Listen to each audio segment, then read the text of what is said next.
네, 열왕기상 9장 1절부터 5절 말씀. 저와 여러분이 한 절씩 교독하겠습니다.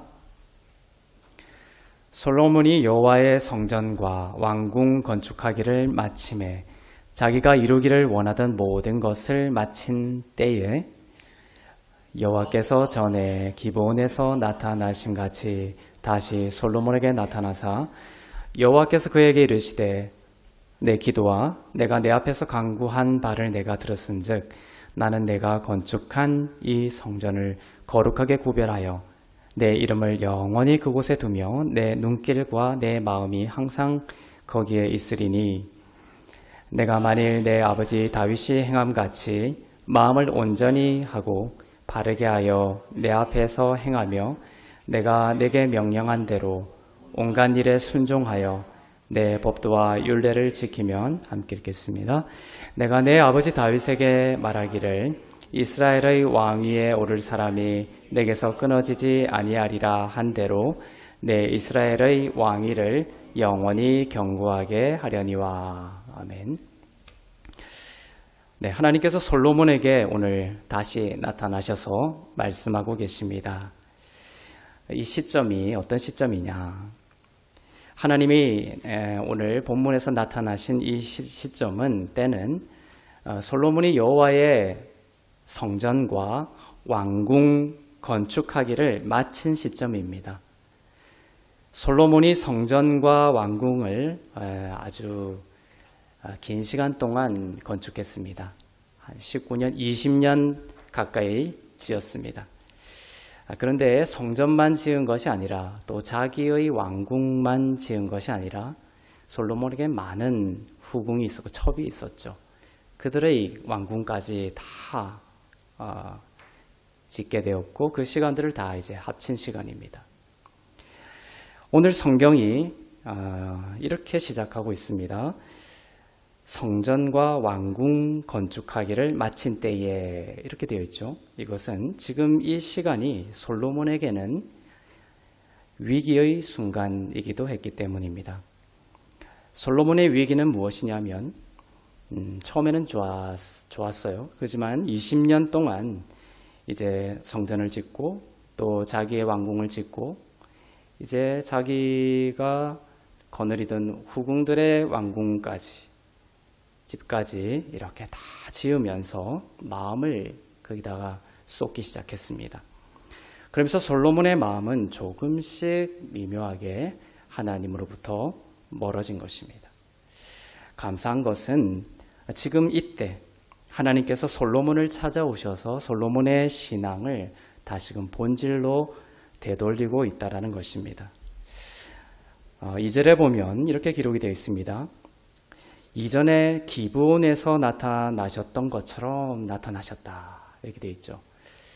지난 수요 예배 때 우리가 살펴봤던 그때입니다.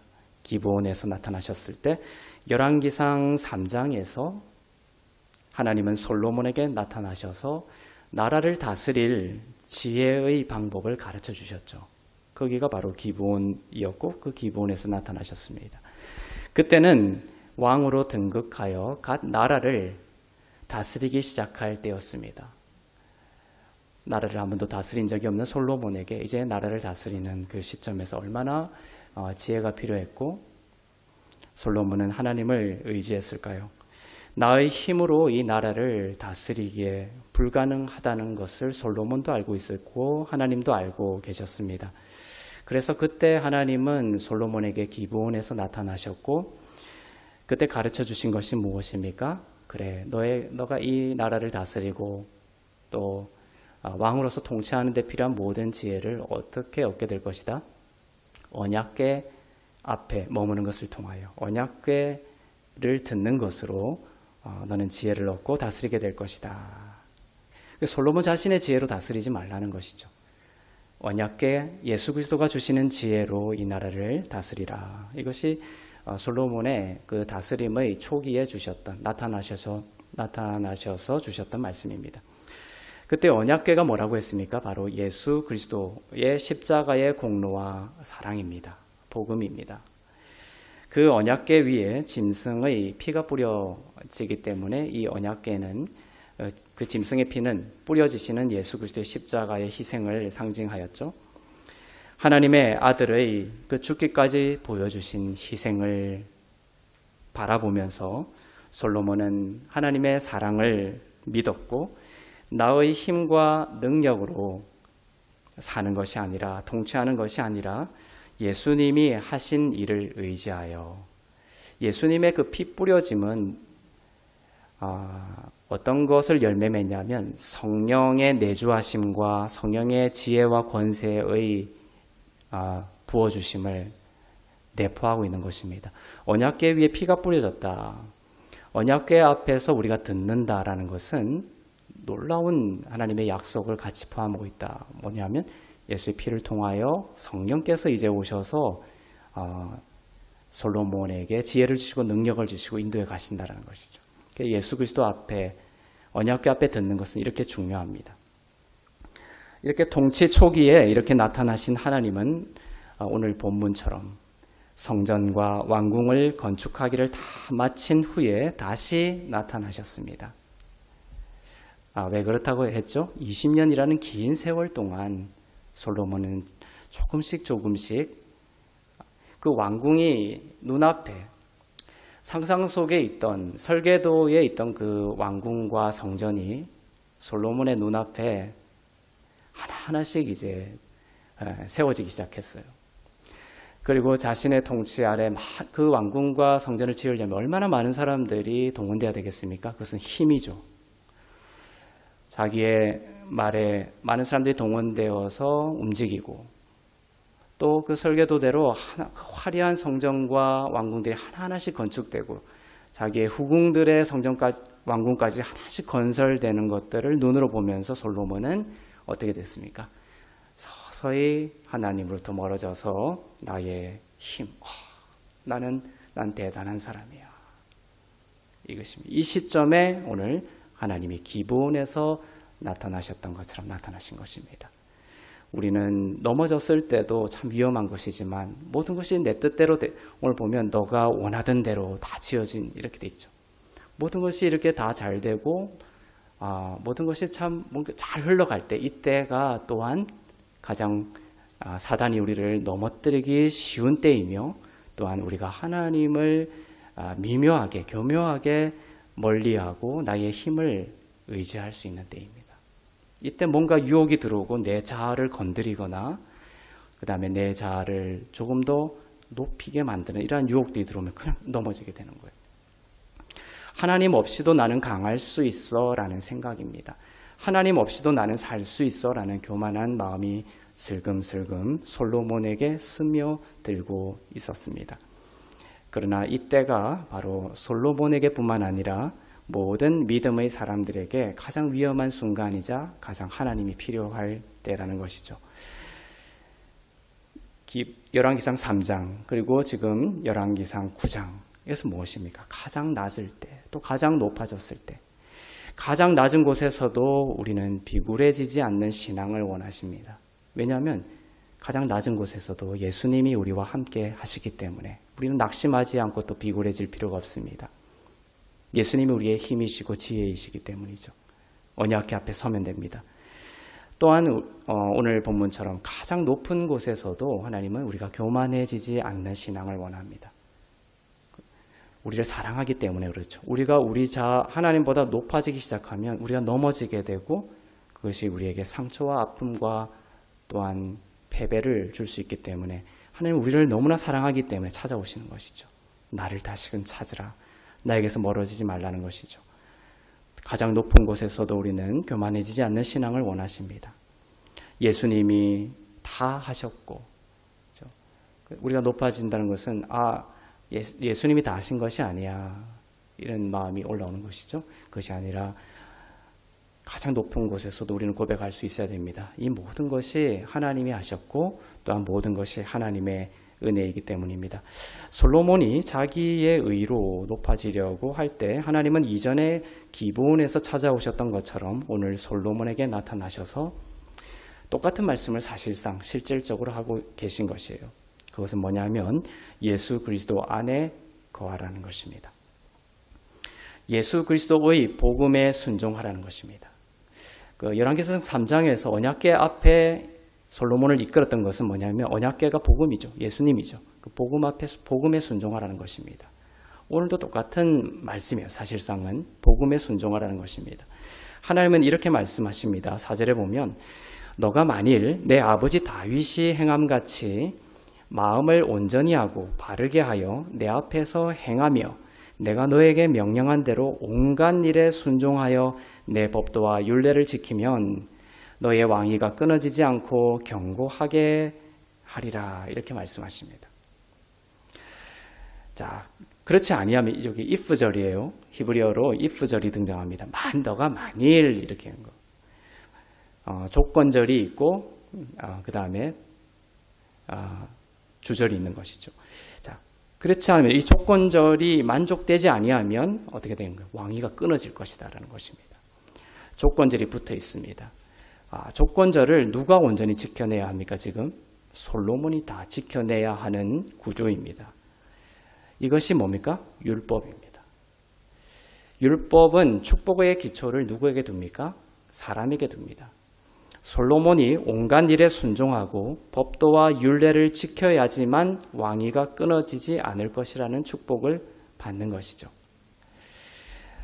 자, 오늘 4절처럼 솔로몬아, 너가 만일 다윗이 행한 것처럼 모든 일에, 온갖 일에 순종하고 법도와 율례를 지키면 이 조건절이 있습니다. 솔로몬은 성공합니까? 실패합니까? 실패하고 맙니다.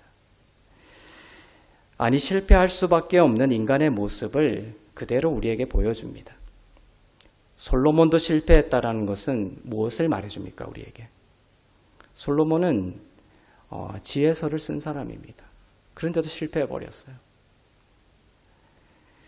다윗도 실패했습니다. 이것은 무엇을 우리에게 말해주느냐? 온전히 하나님의 법도와 율례를 지키고 따르고자 하는 인간의 애씀과 노력은 늘 율법의 기준에 미치지 못하게 된다는 것을 보여준다는 것이죠. 오늘 솔로몬에게 말하는 너가 만일 이 구절을 우리가 껍질로 문자적으로 해석하면 안 된다는 것이에요. 왕위가 끊어지지 아니하리라는 그러한 약속은 그래서 솔로몬에게 물거품이 되어버리고 맙니다. 왕위는 끊어져 버립니다. 그리고 나라는 남북으로 분열되고 맙니다. 그 분열된 나라도 결국은 북은 아수르에 의해 망하고 남은 바벨론에 의해 망하고 맙니다. 나라가 완전히 분열되고 망가져 버리고 사라지고 말죠. 이 조건자를 만족시키지 못함으로 인하여 말이죠. 이것이 예수님이 올 수밖에 없는 필연적인 인간의 실존을 말해주는 거예요. 구약 전체가 이 솔로몬에게 말한 이 조건절이에요. 그것을 만족시키지 못함으로 인하여 모든 인간은 이스라엘 왕국이 분열되고 왕위가 끊어지고 분열되고 흩어진 것처럼 인간은 영원한 죽음과 사망에 처할 수밖에 없는 예수님 전에 예수님이 오기 전까지 그러한 상황에 처하고 만다라는 것을 이스라엘의 이 나라를 통하여 표본으로 보여주시는 것입니다. 그러니까 솔로몬에게 너가 만일 뭐뭐 한다면 이것을 우리가 볼 때에 내가 할 수 있어 이 생각이 옳지 않다는 것이죠. 내가 이것을 지킬 수 있어. 내가 모든 율례와 법도를 다 지킬 수 있어. 그래서 내 왕위가 끊어지지 않도록 내가 이것을 온전히 견제할 수 있어. 견고히 붙잡을 수 있어 라는 것이 하나님 앞에서는 맞지 않다라는 것을 보여주고 있는 것이죠. 우리의 실존은 그렇지 않습니다. 복음이라는 것은 이 조건절의 성취를 우리가 아니라 누가 하신다는 거예요. 예수께서 하시고 예수께서 마치셨다라는 것에 믿음을 두는 것이 바로 복음입니다. 구약은 인간의 그 율법에 대한 순종을 요구하죠. 하지만 신약은 예수님이 온전히 순종하셨다라는 것에 순종하는 것입니다. 자, 은혜 복음을 잘못 알면 은혜 복음은 순종이 필요 없다라는 것이 아닙니다. 은혜 복음은 진짜 복음은 순종을 요구하는데 어떤 순종이냐면 예수님의 순종에 순종한다는 거예요. 예수님이 인간에게 요구하는 그 율법의 모든 것을 예수님이 순종하셨죠. 우리는 순종할 수 없었는데 그 예수님이 모든 율법의 요구를 마치심으로 온전히 순종하셨다라는 것에 순종하는 것입니다. 그 순종은 뭡니까? 우리가 하는 순종은 바로 우리의 믿음을 두는 것을 말합니다. 우리가 그 율례와 법도와 시키신 것을 모두 다 똑같이 만족시키고 행한다라는 순종이 아니라 예수님이 온전히 순종하셨다라는 것에 믿음을 두는 것이 바로 신약의 은혜의 복음의 순종이라는 것이죠. 율법에 순종하는 것이 아니라 믿음에 순종하는 것입니다. 은혜에 순종하며 사랑과 은혜의 예수님께 순종하는 것입니다. 믿음에 순종한다라는 것이 무엇입니까? 나의 모습은 이렇게 초라하고 능력 없어 보이지만 예수님의 그 순종하심을 믿기 때문에 십자가는 그걸 말해줘. 예수님의 완전한 순종을 십자가가 말해줍니다. 내가 십자가를 믿는다라는 것은 내가 할 수 없는 그 순종을 예수님이 온전히 순종하셨다는 것을 내가 믿는 것입니다. 그렇기 때문에 나는 의로운 자가 되었고 선물로 주시는 하나님의 의를 받았고 축복을 받은 자라는 것을 알게 되고 믿게 되는 것이죠. 그래서 흔들리지 않게 됩니다. 예수님이 순종하셨기 때문에. 나의 의 때문이 아니라 예수님이 마치시고 나에게 주신 의 때문에 나는 축복을 받은 자가 된 것을 믿는 것입니다. 나의 불가능성을 인식하고, 자, 솔로몬에게 하나님이 너가 내 아버지 다윗이 행한 것처럼 이런 식으로 모든 일에 온전히 순종하고 이것을 했을 때 우리는 무엇을 인식해야 되는 거예요? 나의 불가능성을 인식해야 되는 거예요. 나의 불가능성을 인식하고 동시에 누구의 예수님의 순종으로 인해서 이 모든 것이 가능하게 된 것을 또한 믿고 인식하는 것입니다. 그리고 그 가운데를 관통하여 흐르는 것이 무엇이죠? 나의 불가능성, 그리고 예수님이 온전히 순종하신 것 사이를 관통하고 있는 것이 뭡니까? 바로 예수 그리스도, 나를 향한 예수 그리스도의 사랑입니다. 예수님이 우리를 그렇게 사랑하심으로 인하여 나의 불가능성 가운데 찾아오셔서 대신 형벌을 받으시고 온전히 순종하심으로 율법의 요구를 다 마치심으로 나를 향한 하나님의 사랑을 온전히 우리에게 보여주신 것이죠. 그것을 믿는 것입니다. 그래서 조건자를 예수님이 만족하셨다라는 것을 우리가 바라보면서 우리 가운데 무엇이 차올라야 되는 거예요? 나를 향한 예수님의 완전하신 사랑, 그것이 차오르게 되는 것이죠. 왕위가 끊어질 뻔했는데, 모든 것이 왕국이 분열되고 모래처럼 흩어질 뻔했는데, 내 실존이 그럴 뻔했는데 예수님의 만족하신 순종하심은 바로 나를 향한 사랑이었구나. 나를 사랑하셔서 이런 놀라운 감당할 수 없는 은혜를 내가 입었다라는 것을 나는 바라보고 고백하게 되는 것입니다. 그래서 예수님의 이름은 알파와요 오메가죠. 처음이요 나중이다라고 되어 있습니다. 그게 예수님의 이름입니다. 근데 예수님은 시작도 없고 끝도 없다고 또 되어 있어요. 그러니까 그런 시작도 없고 끝도 없는데 왜 계시록에서는 예수님을 처음이요 오메가라고 하셨을까? 오메가라고 하면서 또 끝이 있다는 뜻이잖아요. 그러니까 그 안에 들어있는 복음의 비밀은 뭐냐면 오메가는 나중이란 뜻도 있지만 어떤 뜻이 있냐면 완성하심, 마치심이란 뜻이 있습니다. 그래서 나는 처음이요 알파요 오메가라는 뜻은, 나는 알레프요 타브라는 뜻은 뭐냐면 나는 나중이라는 뜻도 있지만 예수 그리스도는 바로 모든 율법에 뭐가 된다? 완성하심이 된다. 마치심이 된다는 것입니다.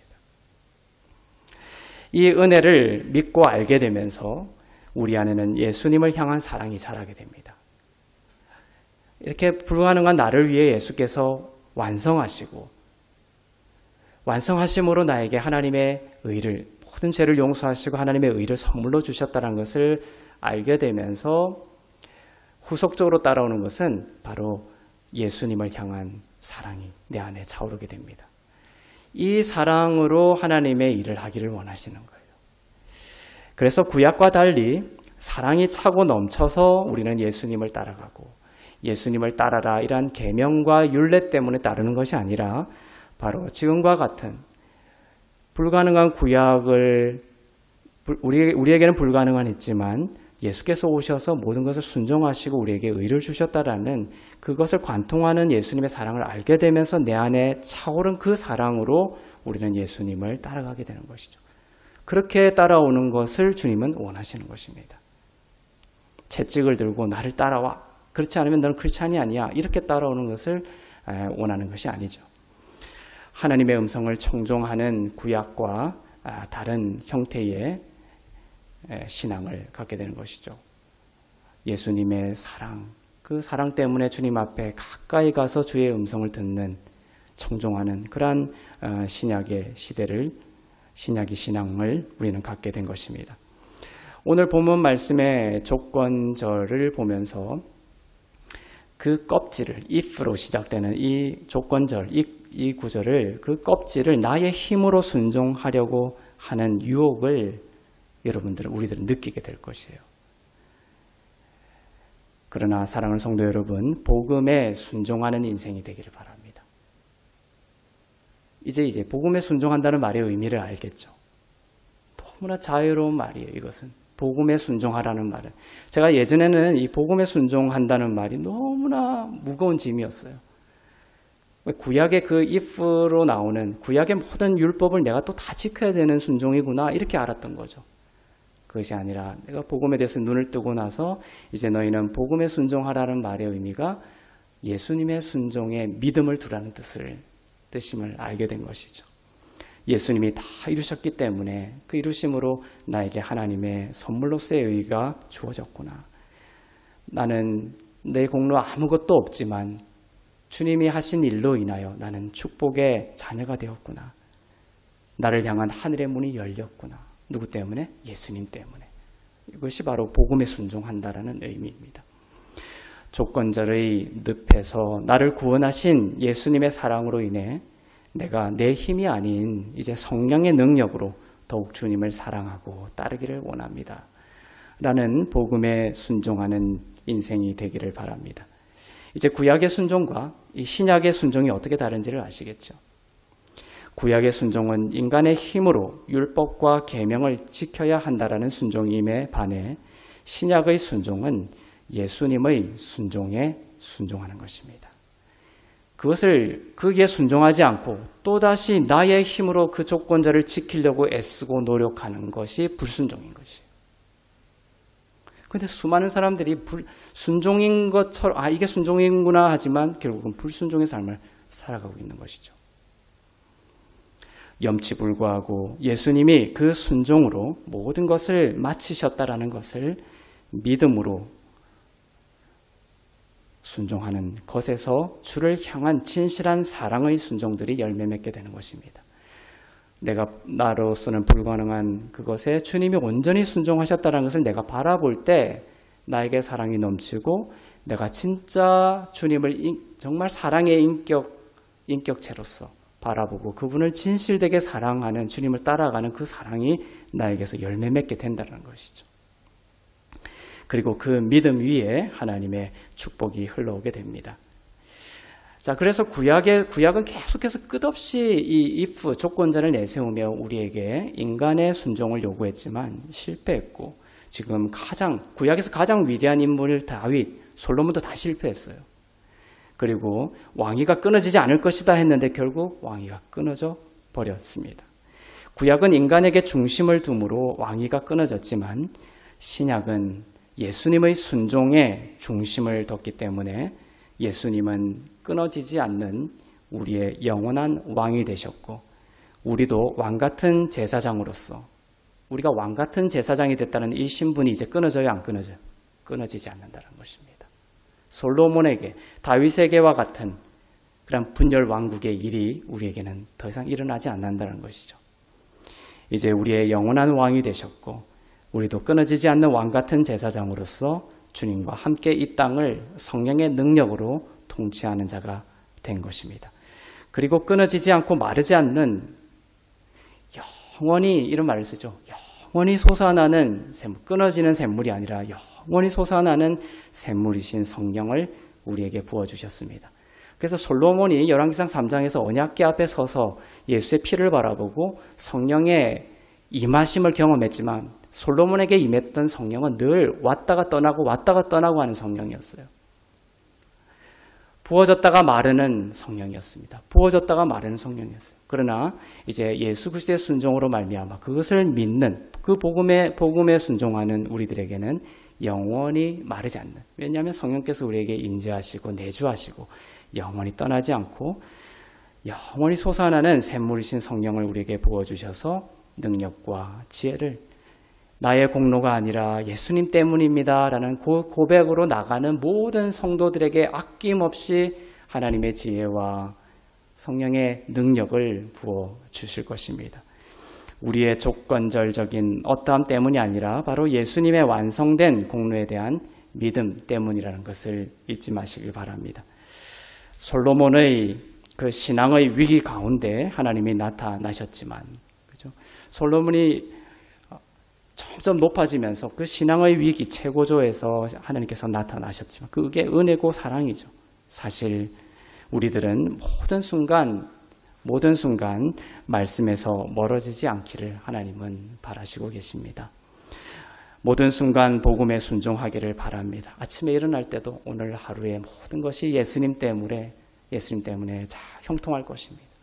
이렇게 주님께 공로를 올려드리고 예수님이 하신 것을 높여드리고 그것으로 인하여 내가 주님 품 안에 있다라는 안식의 영으로 들어가야 되는 거예요.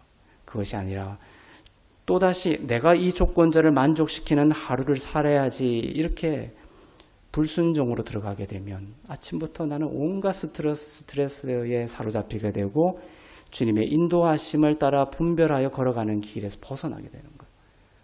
안식이 없기 때문에. 우리가 안식할 때 주의 음성을 듣게 되고 조용한 가운데 듣게 되는 거거든요.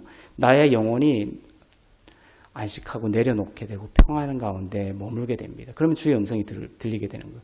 그것은 나의 힘을 내려놓는 것입니다. 주님이 다 하셨습니다.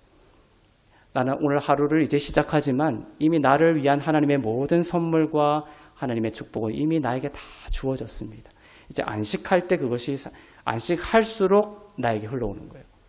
30배, 60배, 100배라고 되어 있죠. 이것이 어떤 차이를 말합니까? 내가 얼마나 노력하는가에 따라서 30배, 60배, 100배가 오는 것이 아니라 이미 다 주신 것에 대해서 내가 안식할수록 30배, 60배, 100배에 준비하신 모든 것들을 내가 누리고 흘러가게 될 수 있다는 것이죠. 그러니까 안식하는 자, 더 안식할수록 하나님의 축복과 생명이 우리 가운데 더 흘러오게 되는 것입니다. 내가 앉을수록 하나님은 더 일하시는 것이죠. 내가 일어서려고 하면 하나님은 앉아버리십니다. 모든 순간 나의 의를 내려놓고 은혜를 고백하며 모든 것이 하나님의 은혜입니다 고백하며 겸손히 모든 순간 주를 따라가는 그런 인생이 되기를 축복합니다.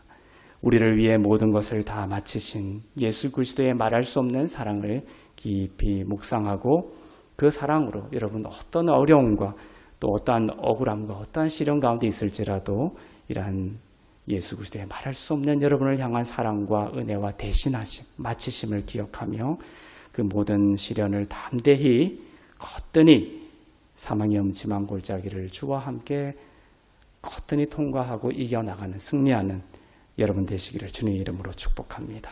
기도하겠습니다.